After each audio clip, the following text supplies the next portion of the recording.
走嗰陣咧，老闆話呢餐咧唔收錢，令我感覺怪怪地嘅。正所謂無功不受祿，呢餐一支公，合共消費60蚊。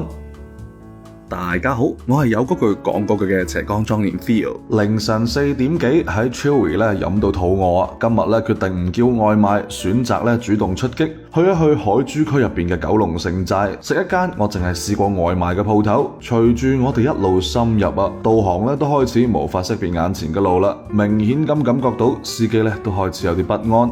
去到一個車輛無法通行嘅路口，我哋只好相信導航開始步行啦。此情此景令我諗起 Eason 孤勇者入邊嘅嗰一句啊，孤身走暗巷。步行5分鐘之後咧，終於揾到呢間我淨係食過外賣嘅黃鶴樓財魚麵館。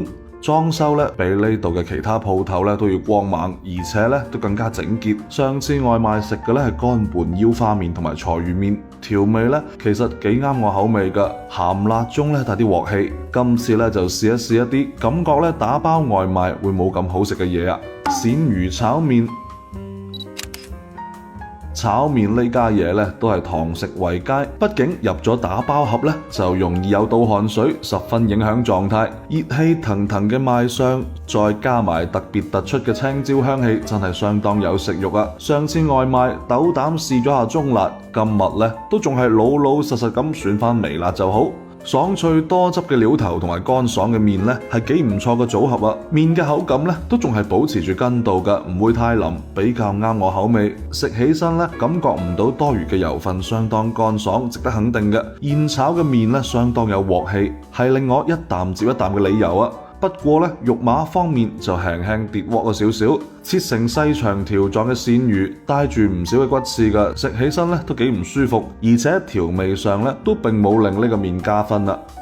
腰花豬肝湯同我理解中嘅湯咧出入幾大㗎，並唔存在提前熬製嘅湯底，一切咧都係由零開始，將料頭放喺鑊入邊炒熟之後，再加水滾多陣，就同屋企咧滾湯幾似㗎。不過咧就係屋企做嘅咧唔會有咁多油花，料頭入面嘅一切咧都比較好理解㗎。蛋花、豬肝、豬腰、生菜，呢個番茄就令我有啲意外啦，同其他幾個食材咧好似冇乜共鳴，唔算係我會推薦嘅菜式啊。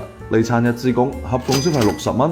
而家講一句，呢餐體驗上咧都仲算係比較滿意㗎，只不過咧食得唔太自然，因為啊係一名女店員發現我喺度影視頻之後咧，就一直走嚟問我：你拍視頻是要幹嘛的？為什麼要拍視頻？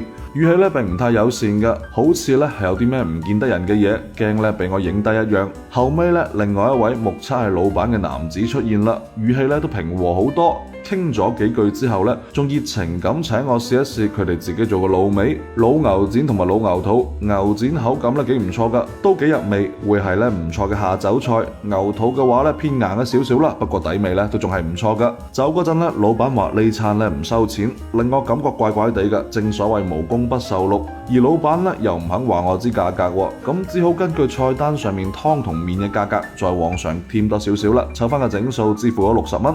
後來咧我就明啦，可能係女店員同埋老闆以為咧我要搜集啲咩黑料啊，曝光佢哋，驚我俾差評或者咧有其他負面嘅行動，我只能夠講諗多咗啦。自費自願嘅 Theo 飯局即日起咧不定期盛行，歡迎新老朋友入群，踴躍參與啊！繼續同我一齊飲飲食食，人生積極，好嗎？